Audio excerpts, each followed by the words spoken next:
Good morning students. I hope all of you are fine. Many of you belongs to villages and have you ever thought that your village is developed or not, and now you are thinking that the which type of village is known as developed village? Let's see. In which have all the facilities like road facility, electricity, water facilities, hospitals, schools, etc. known as developed village. And today we are going to discuss the story of a village Palampur, by which you can understand your village is developed or not. Let's see the story of village Palampur. Chapter 1, Economics, Class 9. First introduction. Palampur has fairly well developed system of road, transport, electricity, irrigation, schools, health center. The story of Palampur, an imaginary village, will take us through the different type of productions activities in the village. In village across India, the farming is the main production activity. The other production activities referred to as the non-farm activities include small manufacturing, transport, shopkeeping, etc. We shall take a look at both these types of activities, and after learning the few general things about productions. Yes, as you can see here, Palampur is an imaginary village, and the village has about the 450 families belonging to the several different castes, and which have all type of facilities, road facilities and transport facilities, electricity, irrigation sources are available in that village, schools and health centers. In this village, people perform the two type of activity, farming activity and non-farming activities. The first topic of this chapter is organization of productions. There are four factors which affect the productions: land, labor, enterprise and capital. Enterprise means human capital. The factor of productions. The factor of productions are input available to supply goods and services in an economy. And land, the natural resources available for productions, and labor, the human inputs into the production process. Capital, the goods used in the supply of other products, technology, money. Enterprise, the organized factors of productions and the take risk, the human beings. And we can study here in details. As you can see in this image, land factor, capital, labor, and the last one, human capital. The main aim of production is to produce goods and services which require the four essential things. The first one, land. The other natural resources such as the water, forest and minerals. The land is necessary for the productions to establish building, to establish factory. Next, labor. The people who will do the work. The some production activities require highly educated workers and the some require manual workers, and each worker is providing the labor necessary for the productions. As you know, for the production we have need to technical labor and also need to manual labors, the which can do the hard work, the which can do the physical work. Now the next one, physical capital. Physical capital, the variety of inputs required at every stage during the productions. And here are two type of capitals. The first one, fixed capital, and the second one, working capital. In fixed capital, tools, machinery, buildings can be used in productions over many years are called the fixed capitals, which can be used from the starting to last. The tools and machinery range from very simple tools such as farmer's plow and sophisticated machines such as the generator, turbines, computer, etc., which can be used in the productions over many years. These were known as fixed capital. And the working capital, the raw materials and money in hand are called the working capital. Raw materials are required while production, and such as the yarn used by weaver and the clay used by the potter, and the money is essential during productions. As you know, the raw materials which we used for the first, the raw materials which is used to convert the goods in finished goods, and some money is always required during the production to make the payment and buy other necessary items. Now the next one, human capital. The fourth requirement is knowledge and enterprise. to be able to put that together land, labor, physical capital and produce an output. And the human capital is the most important capital in the productions. And in detail you will study in chapter 2, people as resource. Every production is organized by combining land, labor, physical capital and human capital, which are known as factor of production. Now our next topic is farming in Palampur. The first one, land is fixed. The farming is the main production activity in Palampur. 75% of the people who are working are dependent on farming for their livelihood, and land area under cultivation is practically fixed. Since 1960s in Palampur, there has been no expansion in land in land area under cultivation. Second, is there a way we can grow the more from the same land? First one, multiple cropping. The means to grow the more than one crop in a piece of land in rainy season. And the Kharif farmers grow jowar and bajra, followed by the cultivation of potatoes between October and December. In winter, farmers grow wheat, and a part of the land is developed to sugarcane harvested once every year. Due to well-developed irrigation, farmers can grow the 3 different crops, and the electricity transformed the system of irrigations. As you can see here, the first one, the land is fixed. Means the land is fixed for cultivation, but after introducing the green revolutions, production have increased in the same piece of land. And the second one, is there a way can grow the more from the same land? Yes. After introduction of the green revolutions, and the people started the multiple cropping. Multiple cropping means to grow more than one crop on a same piece of land that during a year is known as multiple cropping. It is the common way of the increasing production in the given piece of land. As you can see in this image, they can grow in the same piece of land the 2 or 3 crops in a year. Next, the second part, modern farming.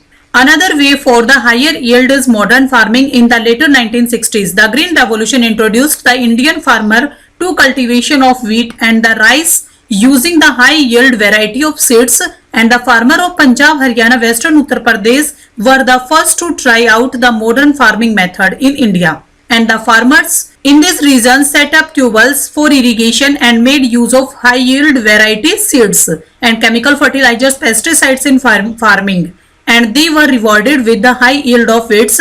In Palampur, the yield of the wheat grown from the traditional varieties was the 1300 kg per hectare, and with the high yield variety seeds, the yield went up to 3200 kg per hectare. There was a large increase in production of wheat, and the farmers now had greater amount of surplus and the wheat to sell in the markets.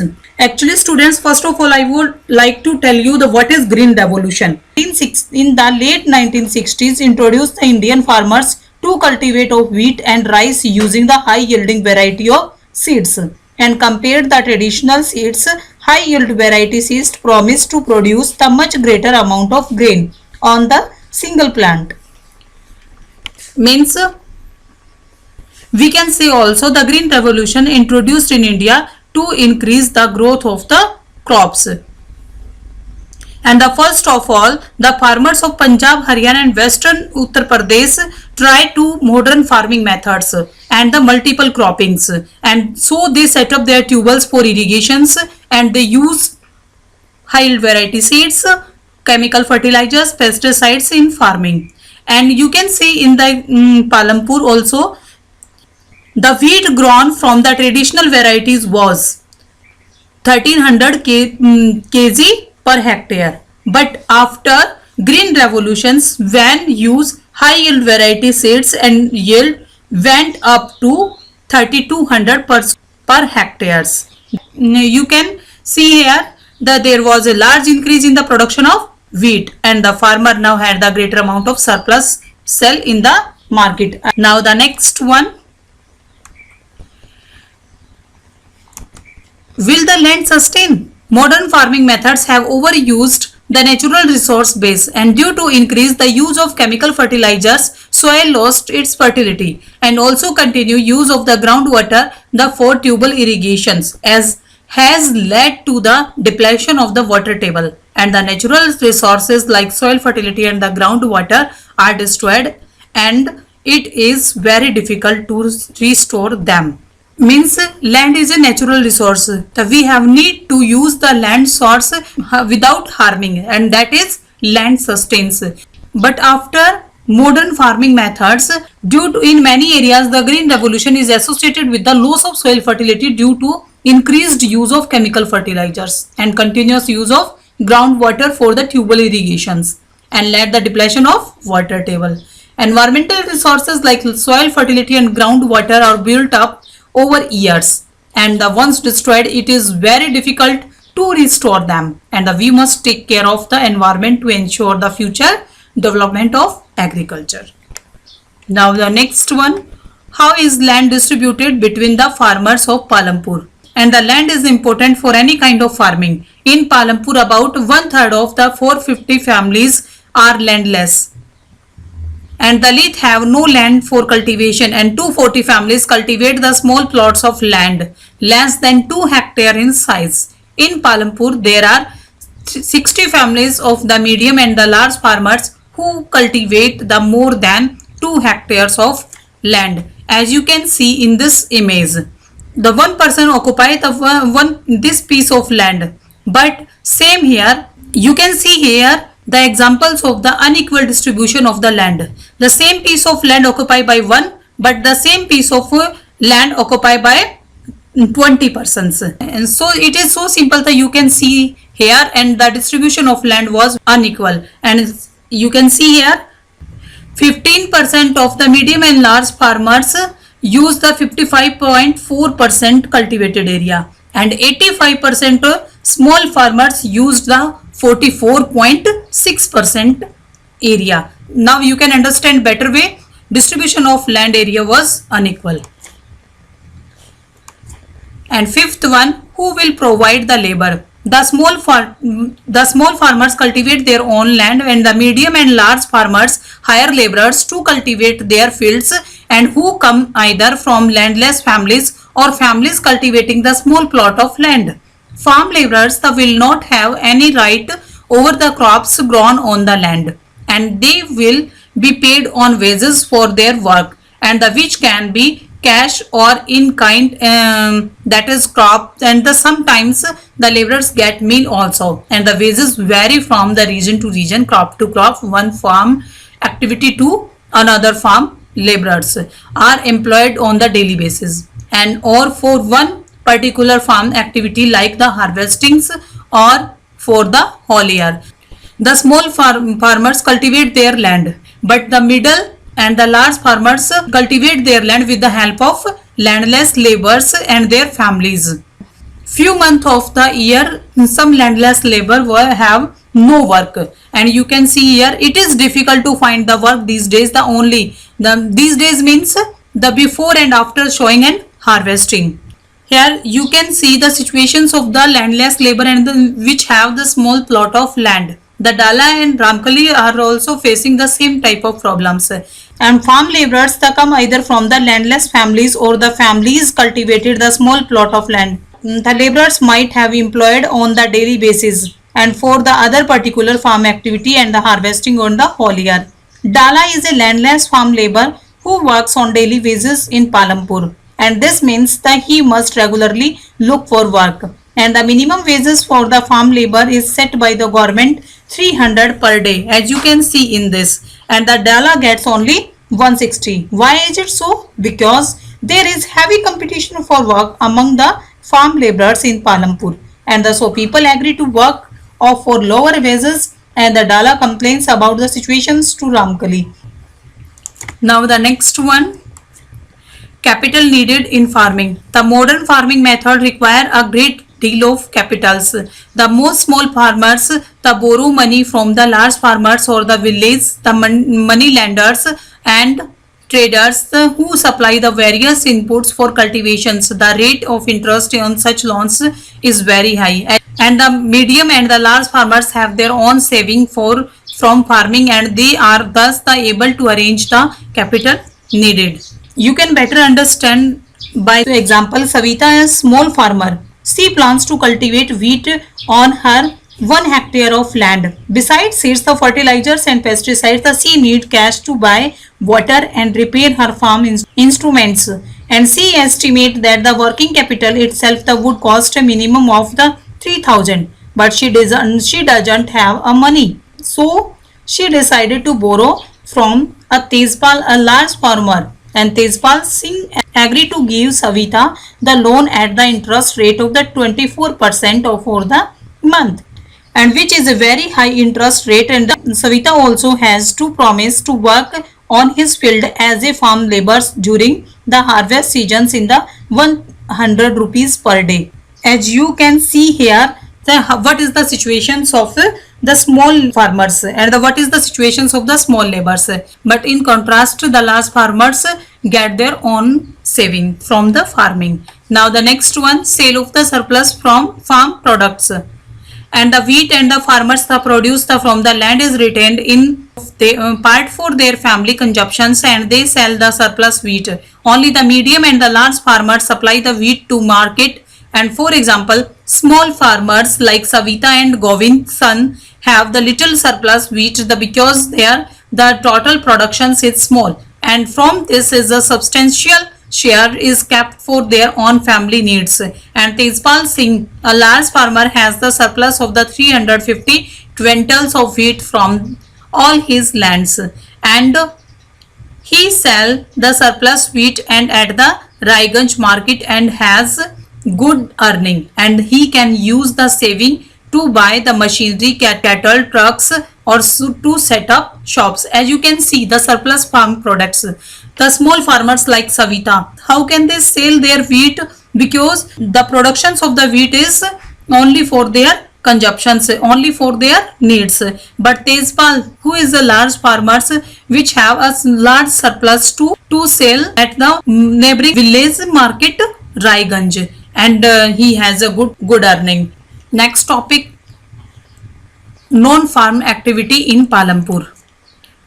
25% of the people working in Palampur are engaged in activities other than agriculture. All of you know that the 75% of the people engage in agriculture, but 25% of the people working in the Palampur in non-farming activity. And the first one, the other than agriculture, some people are engaged in dairy and the milk is sold in the nearby village. The two traders from the Shahpur town have set up collection cum chilling centers at Raiganj, from where the milk is transported far away the towns and cities. An example of the small scale manufacturing in Palampur. The people are engaged in small scale manufacturing which are carried out at home or in the field, and this manufacturing involves the very simple production methods, means cottage industries, basket weaving. You can see the one more examples. The Mishri Lal has purchased a mechanical sugarcane crushing machine run